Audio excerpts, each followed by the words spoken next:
আবু সাইদের কবর জিয়ারতের মধ্য দিয়ে শুরু হচ্ছে এনসিপির উত্তরাঞ্চলের নির্বাচনী পদযাত্রা। এই পদযাত্রায় নেতৃত্ব দিচ্ছেন এনসিপির যে মুখপাত্র রয়েছে আসিফ মাহমুদ সজীব ভুঁইয়া। তিনি ইতিমধ্যেই এসেছেন আবু সাইদের গ্রামের বাড়ি রংপুরের পীরগঞ্জের জাফরপাড়ায়। এই মুহূর্তে এনসিপির কেন্দ্রীয় নেতারা এবং এনসিপির যে সহযোগী সংগঠনগুলো আছে কেন্দ্রীয় নেতাদেরকে আমরা দেখতে পাচ্ছি যে তারা আবু সাইদের সমাধির পাশে নীরবে দাঁড়িয়েছেন এবং এই আবু সাইদের কবর জিয়ারতের পরেই তাদের পরের কর্মসূচিতে তারা যোগ দেবেন। আমরা যতদূর জানতে পেরেছি এরপরে রংপুরের কাউনিয়ায় রংপুর 4 আসনে যেখানে এনসিপির সদস্য সচিব আক্তার হোসেন 4 আসনের প্রতিদ্বন্দ্বিতা করছেন সংসদ নির্বাচনে, সেখানে তিনি একটি পথসভায় যোগ দেবেন এনসিপির কেন্দ্রীয় নেতারা। এরপরে পীরগাছায় আরেকটি নির্বাচনী জনসভা আছে সন্ধ্যায়, সেখানেও বক্তব্য রাখবার কথা রয়েছে এনসিপির মুখপাত্র আসিফ মাহমুদ সজীব ভুঁইয়ার।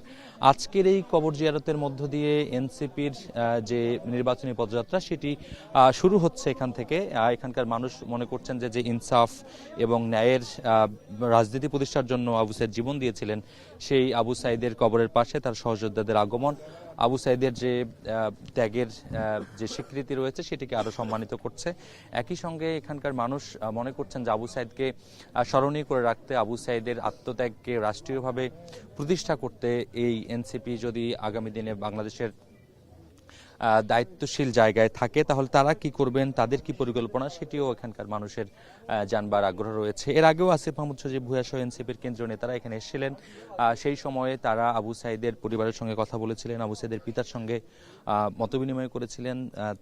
সেই সময় তাদেরকে আসলে সান্ত্বনা দিয়েছিলেন, কুশল বিনিময় করেছিলেন। এর পরবর্তী সময়ে আবু সাইদের পরিবার থেকে বেশ কিছু ব্যাপার নিয়ে আসলে মিশ্র প্রতিক্রিয়া জানানো হয়েছিল যে সেই প্রতিশ্রুতিগুলোর বাস্তবায়নের যে দৃশ্যমান অগ্রগতি সেটি তারা দেখেননি। সেই দেখার জায়গায় তাদের আসলে আরও আশা আকাঙ্ক্ষা প্রসারিত হয়েছে।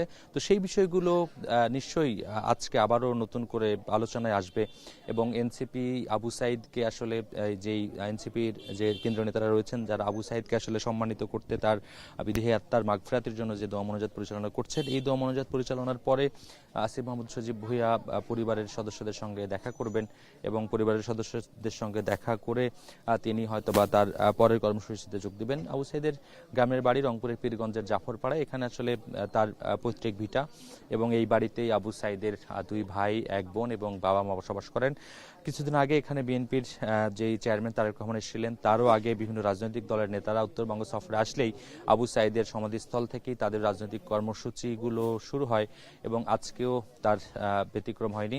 এখানকার নির্বাচনী পদযাত্রা যেটি শুরু হচ্ছে উত্তরাঞ্চল থেকে, এই পদযাত্রার আগেও বগুড়ায় আসিফ মাহমুদ সজীব ভুঁইয়া একটি পথসভা করেছেন, সেখানে বক্তব্য দিয়েছেন।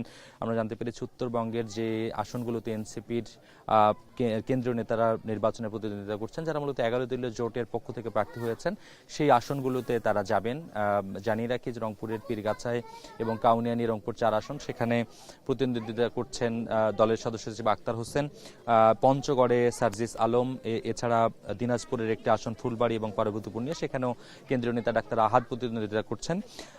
এই 3টি নির্বাচনী আসনের ছাড়াও কুড়িগ্রামের একটি আসন যেখানে আসলে আতিক মুজাহিদ প্রতিদ্বন্দ্বিতা করছেন, সেই জায়গাগুলোতেও যাবার কথা রয়েছে বলে আমরা জানতে পেরেছি।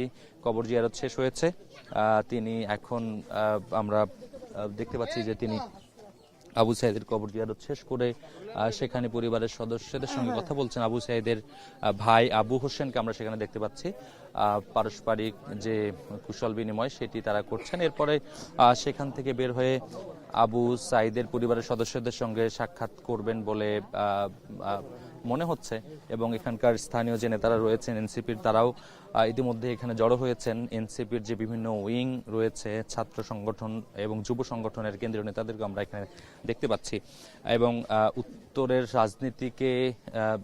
রাজনীতিতে এনসিপির যে 4 জন প্রার্থী প্রতিদ্বন্দ্বিতা করছেন বিভাগের 33টা আসনে, সেই প্রতিদ্বন্দ্বী প্রার্থীদের আসলে নির্বাচনের মাঠকে চাঙ্গা করতে এনসিপির কেন্দ্রীয় নেতাদের এই সফর অনেকখানি ভূমিকা রাখবে বলে নেতাকর্মীরা বলছেন এবং 11 দলীয় জোটের শীর্ষ নেতাদেরকেও আমরা এই নির্বাচনী পদযাত্রায় যুক্ত হবার খবর পেয়েছি। আমরা দেখতে পাচ্ছি যে বেশ খানিকটা এনসিপির কেন্দ্রীয় নেতাদেরকে ঘিরে স্থানীয় নেতাকর্মীরা খানিকটা আসলে তাকে কাছে পেতে, কাছ থেকে দেখতে, ফুলেল শুভেচ্ছা দিতে আসলে ব্যস্ত হয়ে পড়েছেন। আমরা আসলে গণমাধ্যম কর্মীরাও চেষ্টা করছি কথা বলার, এবং সেই কথা বলার যে চেষ্টা সেটিও চলমান রয়েছে। আমরা রংপুর জেলার নেতাদেরকে দেখতে পাচ্ছি এই মুহূর্তে। আমরা একটু কথা বলতে চাইব স্থানীয় নেতাদের যে চেষ্টা, তাদের কেন্দ্রীয় নেতাদের সঙ্গে কুশল বিনিময় করা, সেই চেষ্টায় কিন্তু তারা আসলে ফুলের শুভেচ্ছা দেওয়ার চেষ্টা করছেন।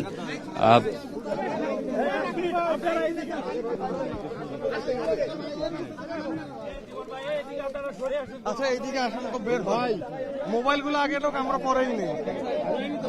আমরা দেখতে পাচ্ছি যে আসিফ মাহমুদ সজীব ভুঁইয়াকে ঘিরে আসলে নেতাকর্মীদের যে ব্যস্ততা সেটি দেখা যাচ্ছে। এরপরে তিনি আসলে গণমাধ্যমে কথা বলবেন। সেই গণমাধ্যমে কথা বলবার যে প্রক্রিয়া সেটি কিন্তু ইতিমধ্যেই শুরু হয়েছে। আমরা চেষ্টা করছি কথা বলবার, উনি খানিকক্ষণের মধ্যেই হয়তো বা কথা বলবেন। আমরা সেই কথা বলার যে চেষ্টা সেটি আসলে করছি। এবং এইদিকে তো ফাঁকা জায়গা আছে, এইদিকে আসুন না।